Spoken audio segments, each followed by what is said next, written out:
California. Kyle calls me Bad Penny. He's like, you're like that bad penny that always shows up.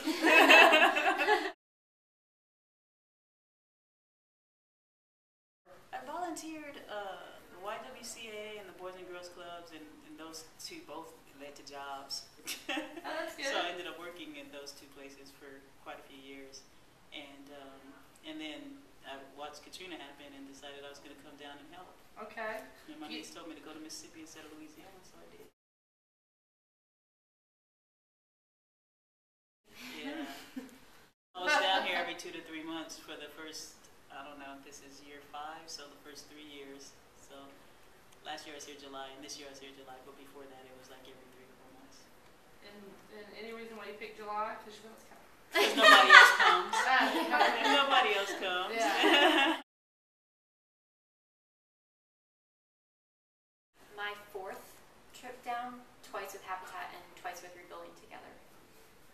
I came here on a college road trip right before the storm. I was lucky enough to see it all just months before, just a few months before the storm hit. So then when the storm hit, all of a sudden these places that have been so impactful were just wiped off, and I figured, if not me, who? So I packed up after I graduated, right before I went to grad school, and came down here for almost a month, and it was just an incredible experience. I keep coming back because there still is work to be done. Right. I think this is my 6th or 7th trip. First time I came, I met Charlene. I came down with a group from my college. Kind of just signed up for it. I didn't really know what I was. And what college was like a spring break or? Yeah, a spring break trip. And it was actually, well, the first time it was in Covington. It was the women's build. And then all the other times I've done it with this Habitat. It was just remarkable. I have these photos, literally just months before the storm, and these beautiful homes, and then came back down and there was nothing left but the foundation and the steps, and that, it was devastating for me to see that. And these places that the folks down here had just been so hospitable, and the road trip, it was, 2 weeks in a Chevy Suburban, but when we got down here, it was just this whole other world opened up, and people were just open their homes and their hearts, and it had just been such a wonderful experience. Here were these 4 college students they were just so incredibly nice to, and then the storm hit, and I just saw that the Mississippi Gulf Coast especially wasn't getting all of the media, but I knew it had wiped out places that we had seen just months before, and I felt like I needed to go back and contribute because they had given so much to me without even really knowing it.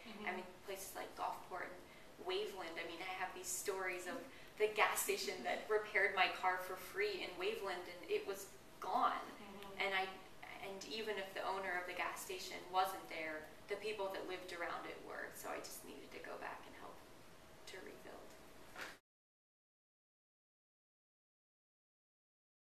They think everything's been done probably a year or 2 ago. Everything's back to normal. It's not like that at all.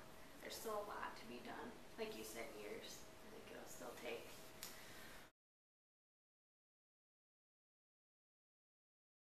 You've been adopted down here. Everyone says now, do you have, when they ask, why I'm coming here, they say, oh, you have family there? I'm like, I do now.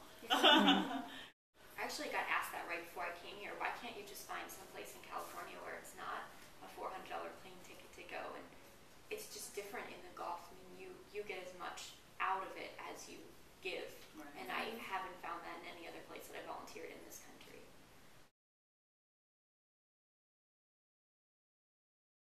I appreciate your willingness to accept us over and over and over again. I called Lauren on Friday and I was like, yeah, I'm thinking of coming down to the Gulf. Can you squeeze me in? She's like, yeah. So thank you for being so flexible.